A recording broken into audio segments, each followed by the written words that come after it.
Hello, I'm Atomic Tom. Welcome to the lab.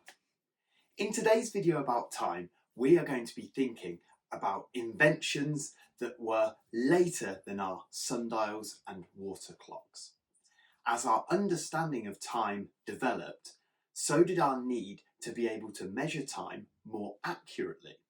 So even though sundials and water clocks had been used for thousands of years, by the 16th century, a really famous, brilliant scientist called Galileo, who did lots of work to do with astronomy and understanding space, started to think about how he could study time using a pendulum.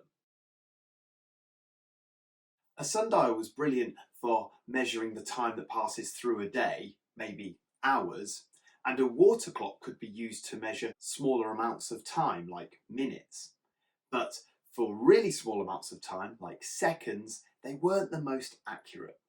So Galileo came up with the science of a pendulum. And he learned that when a pendulum was swinging, it created what we call a constant. It meant that it didn't change very much.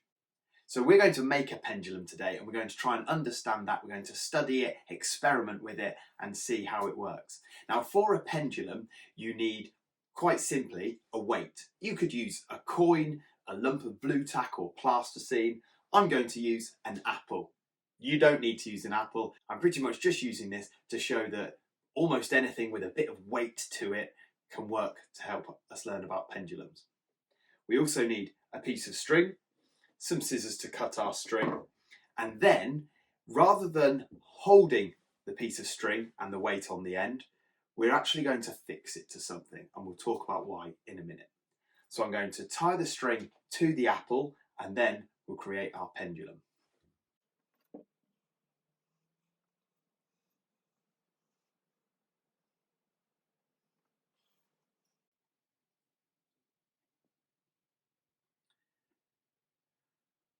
So as you can see, a pendulum is all about a weight swinging from side to side.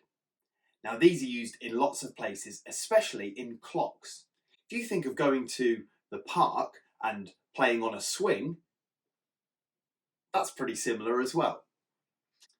Now with a clock they wouldn't use a string, they would use a solid bar, because otherwise the string could bend and change how that bob, that weight on the end, starts to swing. But for now, we'll use our string and our apple. Also, you wouldn't normally hold the top of the pendulum because, as you can see, my hand is moving, even if I'm trying to keep it still. Now, I've got this thing that I'm going to use, going to attach my pendulum to. It looks a bit scientific. It's just a spare frame that I had lying around. You could easily stick your string to a table and do your experiment on the floor, or you could carefully put a chair on top of the table and observe it from there. So if I just tie this onto the top of here, hopefully it won't be too heavy and fall over. We'll see. So just tie the knot in there. As I say, you could use sellotape. I think tying a knot will be a little bit quicker for me now, so we'll just do that instead. There we go. And here is our pendulum.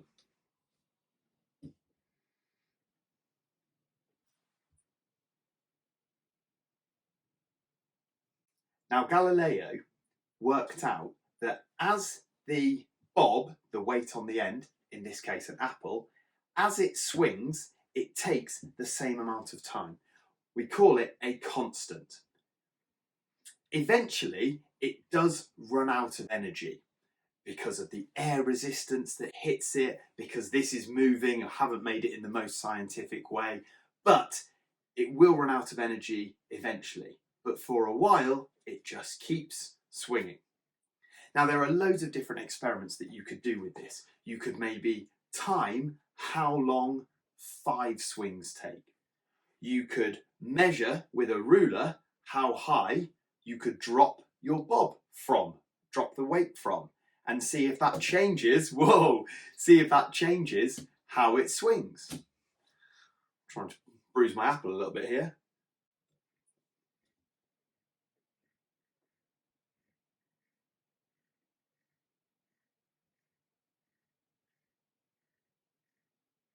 Now, would a clock work if the pendulum ran out of energy? Not really. So they're much more balanced and built better than this, but also it would have a weight in it, and that weight would need to be moved every day to just be able to give the pendulum a little bit more energy to be able to carry on swinging. And as long as that weight was put to the right place every day so that it could gently work its way down as the pendulum stole some of its energy, then the pendulum would keep swinging and it would keep that clock on time. The more accurate the measurement of a second is, the more accurate a minute is. The more accurate an hour would be, the more accurate the timing of a day would be. And that could be quite important. If your watch stops working and you read the time that isn't correct, then you could be late for school. You could miss your train. You could miss dinner, even worse. So there are all sorts of reasons why we need to keep these measurements accurate. And the pendulum was a really important development in the measurement of time. For the last 400 years, up until about 100 years ago, pendulums were used to accurately measure time.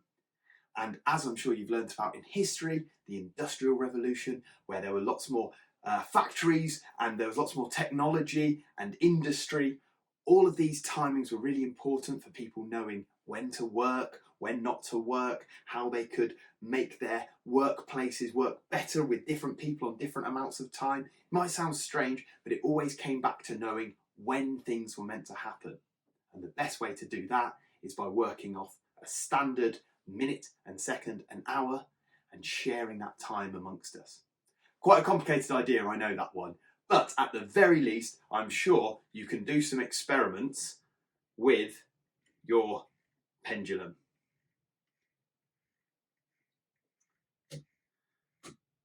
Right, I hope you enjoy that experiment.